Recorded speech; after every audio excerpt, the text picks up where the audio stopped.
নমস্কার বন্ধুরা, শেয়ার বাজারে ইনভেস্ট করতে গেলে একটা জিনিস অবশ্যই লাগবে, আর সেটা হলো ডিম্যাট অ্যাকাউন্ট এবং ট্রেডিং অ্যাকাউন্ট।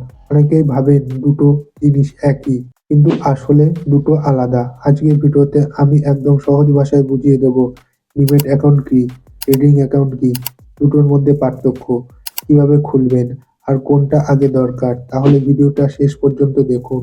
ডিম্যাট অ্যাকাউন্ট কি? ডিম্যাটের ফুল ফর্ম হলো ডিম্যাটেরিয়ালাইজড অ্যাকাউন্ট। আগে শেয়ার কাগজে দেওয়া হতো, এখন সবকিছু ডিজিটাল। আপনি যখন শেয়ার কিনবেন সেই শেয়ারগুলো যে অ্যাকাউন্টে জমা থাকবে সেটা হলো ডিম্যাট অ্যাকাউন্ট। সহজ উদাহরণ, যেমন ব্যাংকে টাকা রাখেন তেমন ডিম্যাটে শেয়ার রাখেন। ডিম্যাট অ্যাকাউন্ট ছাড়া আপনি শেয়ার ধরে রাখতে পারবেন না। ট্রেডিং অ্যাকাউন্ট কি?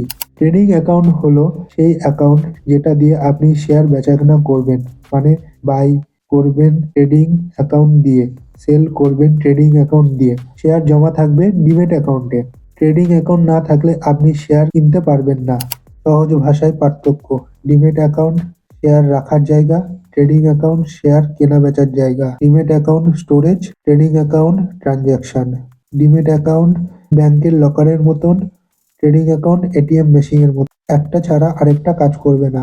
কিভাবে খুলবেন? আজকাল একসাথেই দুটো অ্যাকাউন্ট খোলা যায়। আপনি কোনো সেবি রেজিস্টার ব্রোকারের মাধ্যমে খুলতে পারবেন, যেমন জিরোধা, গ্রো, এঞ্জেল ওয়ান, আপস্টক। কি কি প্রয়োজন? PAN card, Aadhaar card, bank account, mobile number. Minimum 5 থেকে 10 মিনিটেই খুলে যায়। চার্জ কত লাগে? অ্যাকাউন্ট ওপেনিং চার্জ অনেক সময় ফ্রি হয়, লাগে শুধু অ্যানুয়াল মেনটেন্যান্স চার্জ আর ব্রোকারেজ চার্জ। এছাড়া ব্রোকারেজ ভেদ আলাদা হয়।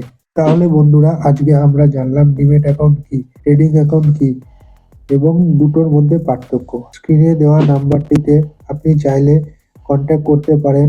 এখানে স্টেপ বাই স্টেপ আপনাকে বলে দেওয়া হবে কিভাবে ডিম্যাট অ্যান্ড ট্রেডিং অ্যাকাউন্ট খুলতে হয় এবং শেয়ার বাজারে কিভাবে ইনভেস্ট করতে পারবেন।